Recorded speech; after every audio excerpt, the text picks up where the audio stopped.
Wiley Jones was a former African-American slave who went into Arkansas.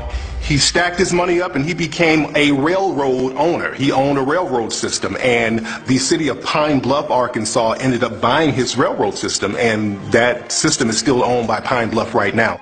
The Patterson Car Company was a car company founded by former slaves, African-American men, and the Patterson Car Company was the first African-American car manufacturer in the country, I think the only manufacturer in the country. And what's interesting about the Patterson Car Company, it was in Ohio. Their cars were considered higher quality than the Model T cars that Henry Ford had. The DeRay brothers, Ford and them stole it. That's why all over the world, Ford never gets credit for inventing a car. He gets credit for mass production. The cars began coming off the assembly line at the rate of 1 every 40 seconds. Until that, they take one car and put it together. One car and put it together. But where did he get that from? George Washington Carver. George Washington Carver was never around black folks till he went to Tuskegee. His mother and father died or was killed, and a white family adopted him from Iowa. You know, black folks in Iowa, except football players. So he went to grade school, high school, and they didn't have no secondary school. They didn't have enough people. And so now George Washington Carver leaves after he get all this education come out there. He goes to Tuskegee.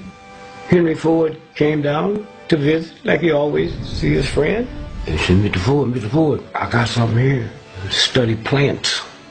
And so if you take this back and give it to your engineers, they can build more than one car at a time. He took it back. Mass production all over the world is called the plant, right?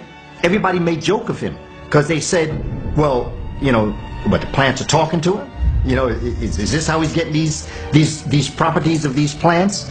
And George Washington Carver, in his quiet, dignified way, said, well, who taught me? I'm not saying that they talk to me like they got a tongue, but I can look at a plant and see what it can do for the human family.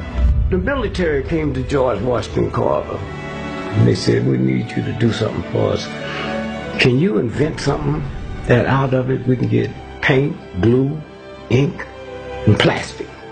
Yeah, I can handle that. They tell me how smart black folks are. I can handle that. So he came back, called soybean. Now you want to hear something funny? The #1 cancer group in America is vegetarians. Because you wasn't supposed to eat soy. When he got to Tuskegee, they thought he was gay. No association with women, high-pitched voice, they thought he was gay.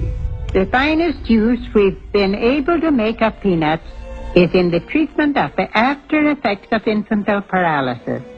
And he'd rather for you to believe he was gay than tell you that them white folks that adopted him castrated him so he couldn't have sex with their daughter. Like, who wanted them, huh?